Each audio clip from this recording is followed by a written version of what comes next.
What happens when America's sweetheart finally reaches her breaking point on live television? The cameras were rolling, millions were watching, and absolutely no one saw this coming. Kelly Clarkson, a woman known for her warmth, humor, and the ability to stay calm even in the toughest situations, stood up in the middle of her live Good Morning America interview, removed her microphone, and walked straight off set. Michael Strahan was left frozen in disbelief. Robin Roberts looked stunned. And the studio audience? You could have heard a pin drop. But how did it get to that moment? The moment that had social media melting down within minutes and left even industry veterans saying they'd never seen anything like it. Let's rewind. It was supposed to be a cheerful morning. Kelly was there to promote her new album and upcoming tour, a 12-minute segment that had been prepped, polished, and rehearsed to perfection. She arrived at the studio beaming, wearing a vibrant yellow blazer that seemed to capture her energy. She hugged the crew, waved to fans, and settled into the interview chair across from Michael Strahan. Everything looked perfect. The lights were bright, the music faded, the applause filled the studio, and Michael began with that signature charm that made him one of morning TV's most beloved hosts. "Kelly, you look amazing as always," he said with a grin. "How do you balance it all? The talk show, the music, being a mom, and still looking this good? What's the secret?" Kelly laughed politely. "Well, thank you. I just try to show up and be present. There's no secret, just hard work, great people around me, and a lot of coffee." The audience chuckled. It was a perfectly fine exchange, a broken bar until Michael decided to add one more line. "But seriously," he said, still smiling, "you've been open about your weight journey and everything. How much of looking this good is about discipline versus good genetics?" And just like that, the temperature in the room changed. Kelly's smile tightened. The laughter died, and anyone paying attention could see the shift. "Well," she said carefully, "I think looking good is subjective, Michael. I feel good because I'm healthy and happy. That's what matters to me. Not a number on a scale or an industry standard." It was a graceful answer. But instead of backing off, Michael chuckled. No, of course, I'm just saying you look great. Better than you have in years. It's noticeable." The studio audience went silent. Kelly shifted in her seat, crossing her legs, her posture closing off. Cameras zoomed in, sensing tension. Her publicist off camera visibly tensed. "Michael," Kelly said, her voice calm but firm, "I'm not sure what you're trying to say, but I've always looked like me. I've been different sizes, sure, but I've never been less worthy at any of them." Michael nodded, still trying to keep it light. "Hey, I'm just keeping it real. You look amazing." "Take the compliment." Kelly tilted her head slightly. "Is it really a compliment, though?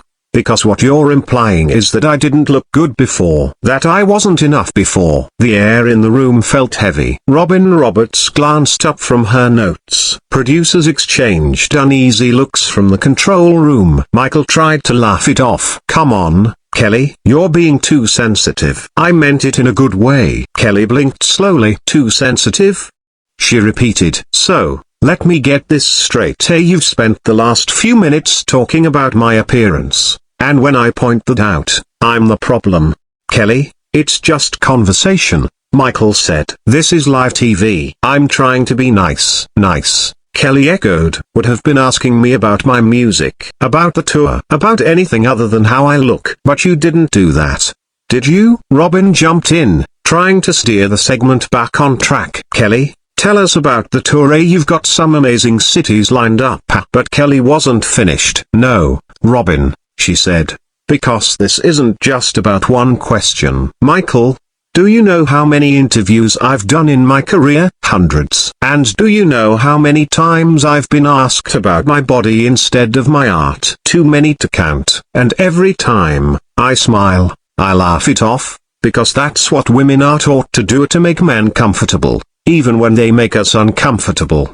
Michael leaned forward. "Okay, Now you're making this about gender. That's not fair. I compliment everyone. I even told Ryan Reynolds last week he looked great. Kelly raised an eyebrow. Did you ask Ryan Reynolds about his weight journey, or did you ask him about his new movie? Michael hesitated, and that silence said everything. The control room was chaos. Producers whispered about cutting to commercial, but they didn't. The tension was too real, too compelling. Michael sighed, forcing a smile. Let's reset, okay? Kelly Clarkson, welcome to Good Morning America. But Kelly wasn't smiling. No, Michael, that's the problem.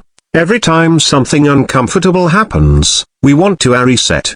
Pretend it didn't happen. But it did. And maybe it's time we stop pretending. Michael frowned. I said you look great. That's it. That's what you're mad about? Kelly's voice softened, but her words were razor sharp. What I'm upset about is being reduced to my appearance. Say again. I came here to talk about my work, not my waistline. You made my body the topic. Michael's expression hardened. I've been doing this for years, Kelly. Nobody's ever had a problem with my questions before. Maybe this is about something else you're dealing with. The audience gasped. Kelly's voice dropped. You think this is about my personal issues? Let me tell you what my personal stuff is, Michael. It's 20 years of being told I'm too fat, too thin, too pop, not pop enough. It's interview after interview where men feel entitled to comment on my body like it's public property. And I'm tired. Michael threw up his hands. Kelly, this is morning television. People are eating breakfast. They don't want to hear a political speech. Political? Kelly shot back.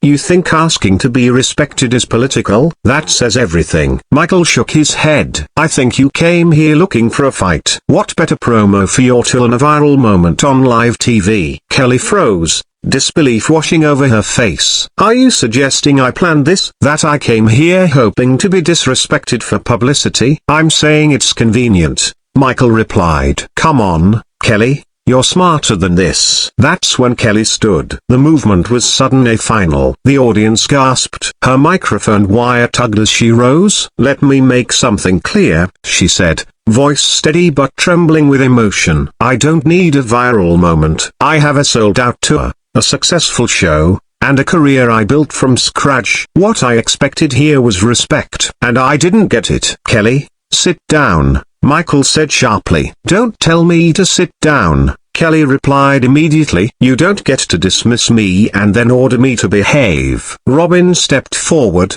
trying to mediate. Let's all just take a breath. Maybe we take a quick break. But Kelly wasn't hearing it. You want to talk like adults, she said to Michael. Then here it is. Your questions were inappropriate. Your apology was hollow. And your accusation that I'm doing this for attention is insulting beyond belief. So here's what's going to happen. I'm leaving, and maybe you'll think about how you talk to women moving forward. You can't just walk off, Michael said, almost laughing in disbelief. We live. Watch me. The audience murmured. Producers yelled into headsets. Cameras swung helplessly between the two. Michael took a step forward, his tone softening. Kelly, think about this. You walk off. That's the story. Not your tour, not your album. At this, Kelly met his gaze evenly. What I want is to be somewhere I'm respected. Clearly, that's not here. For a brief moment, the tension seemed to break. Michael's face shifted, a confusion, embarrassment, something almost like regret. Kelly, he said quietly, let's just finish this. We'll talk about the music. I promise. Kelly paused, hand resting on her mic. The whole room seemed to hold its breath. You promised to do what you should have done from the start? She asked softly. Michael nodded. Yes, let's just reset. Kelly's voice cracked slightly as she said, Michael, the fact that you think that's a reasonable offer, that treating me with basic respect is something to promise, tells me everything I need to know.